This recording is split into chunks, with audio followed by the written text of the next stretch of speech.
Hi, it's me again. I am in the kitchen once more on a weekday making dinner, and I was just praying for some scripture because things are just getting so insane. Like, it's almost to the point of no hope. I was like thinking to myself, where's the hope? How can we even bring hope to people who can't even see what's really going on?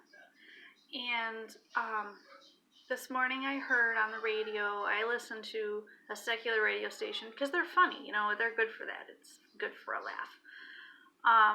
But they have this doctor on, of course, and they were talking about the big day that's arrived here in the hospital downtown, or one of the hospitals, with this chief medical whoever, on this momentous, they called it a momentous day in America's history. And they said what they'll be rolling out today and what they'll be doing come March, and who will receive it and who will by June or July or blah, blah, blah, blah, blah. And I was just like, you sound like a bunch of idiots.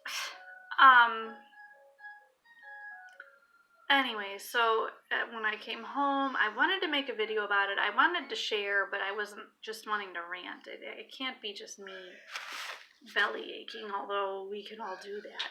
Sorry for the shifty motion on my video.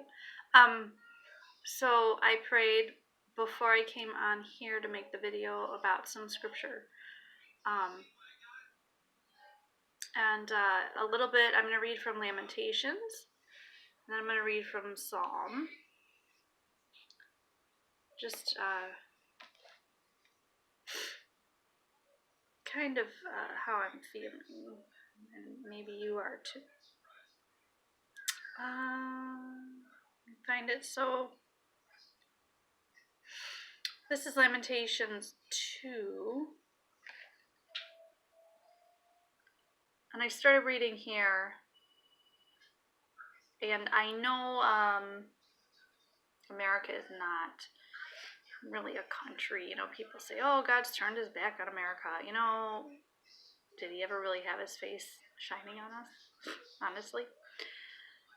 Anyways, verse 5. The Lord has become like an enemy. He has swallowed up Israel. He has swallowed up all its places. He has destroyed its strongholds and multiplied in the daughter of Judah mourning and lamentation, expressions of grief. But yet we can't see our expressions nowadays because they are masked. He has violently broken down his temple like a fragile garden hedge. I know this is in the past and whatever's happened. So, it seems like the church is being slowly destroyed. It's not like a calamity like this event, but slowly creeping in are things that shouldn't be, and it's destroying the church. The Lord has caused the appointed feast and Sabbath. Oh, I'm sorry, I skipped a part. He has destroyed his appointed meeting place. The Lord has caused the appointed feast and Sabbath to be forgotten in Zion. So that's very applicable. And has despised and rejected the king and the priest in the indignation of his anger. The Lord has rejected his altar. He has abandoned his sanctuary.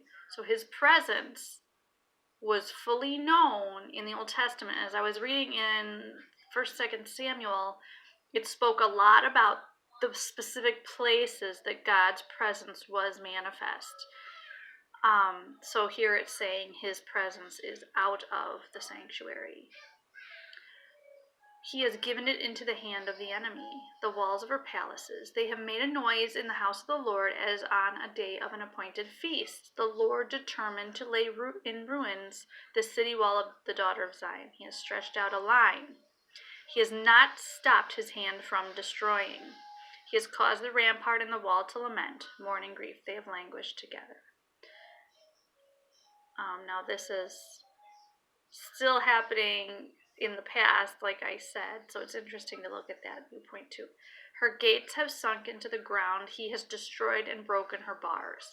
Her king and her princes are exiled among the nations. The law is no more. Also, her prophets no longer find vision from the Lord. That stuck out to me. Again, I'm in Lamentations 2, verse 5, and now I'm on verse 9 and following up until I'm going to go to verse 11, maybe 12, probably 12. Okay, the law is no more. Like, nowadays, everything is law. Whatever someone says on the boob tube, that's law. And it seems as though God's people have no vision from the Lord. They don't have true understanding. It's not just about vision as in the visions in the night or visions of heavenly things. It's even just that spiritual understanding.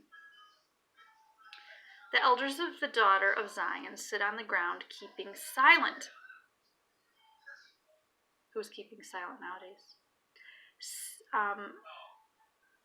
They have thrown dust on their heads. They have covered themselves with sackcloth. The virgins of Jerusalem have bowed their heads to the ground. So they are mourning. And I believe, I probably misspoke. They weren't sitting in silence, not standing up. They were sitting in silence as if grieved. And I believe that sooner or later, Christian leaders will be grieved by what they have misunderstood and disobeyed the Most High. And you're responsible for knowing the truth.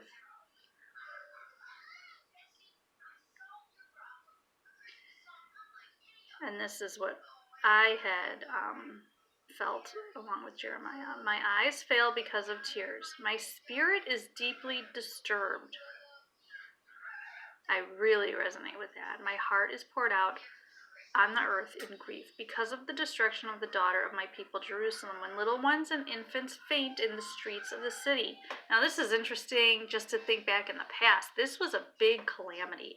And even though we are not in a physical calamity yet, this is a spiritual calamity.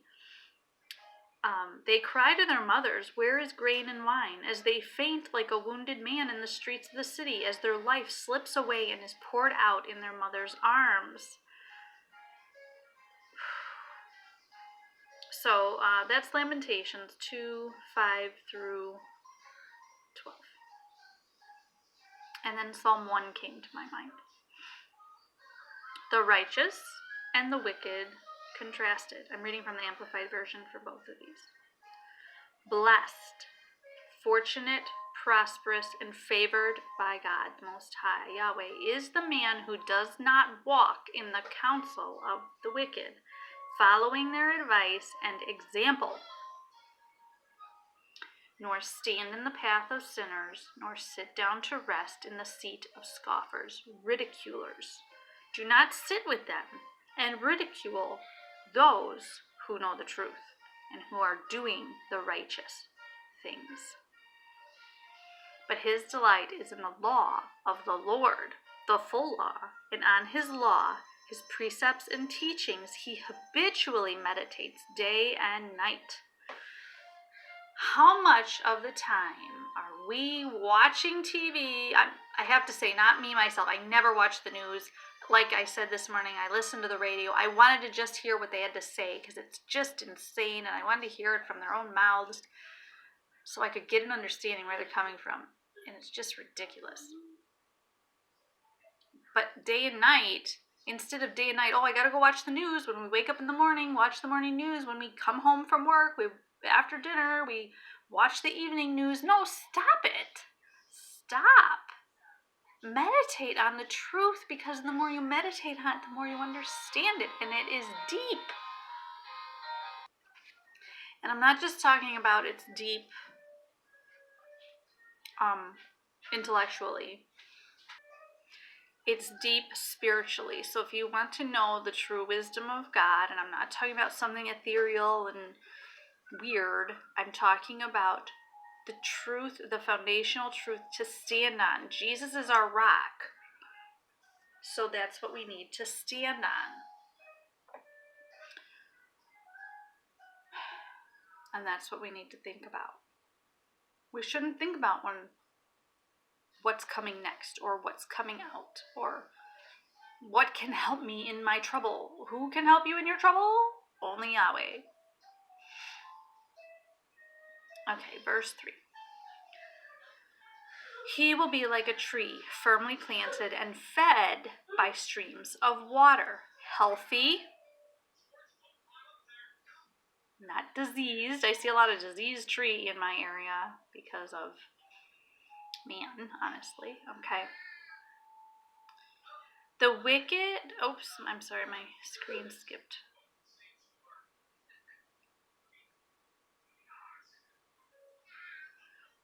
Okay, he will be like the tree firmly planted and fed by streams of water, which yields its fruit in its season. Its leaf does not wither, and in whatever he does, he prospers and comes to maturity. So you're not stagnant.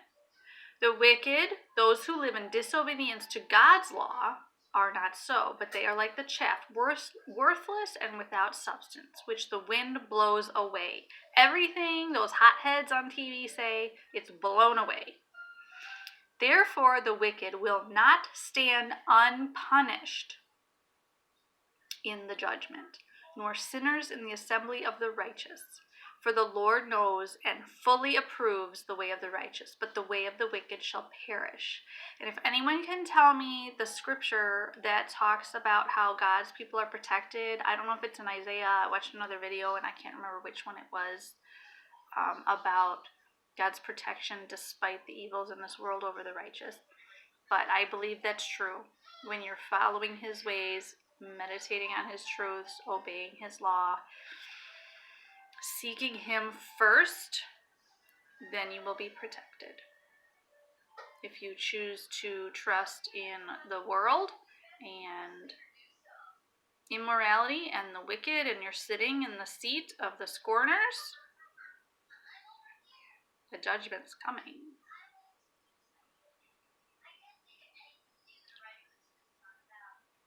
And I'm going to be bold and say, I don't know how any believer in Jesus, Yeshua, can think this is okay. It's not okay. And it's not right. They said this morning on the radio something about, and it rang kind of in my head about what Bill Gates had said recently, or whenever he said it. If 1/3 of the population can do what they want them to do,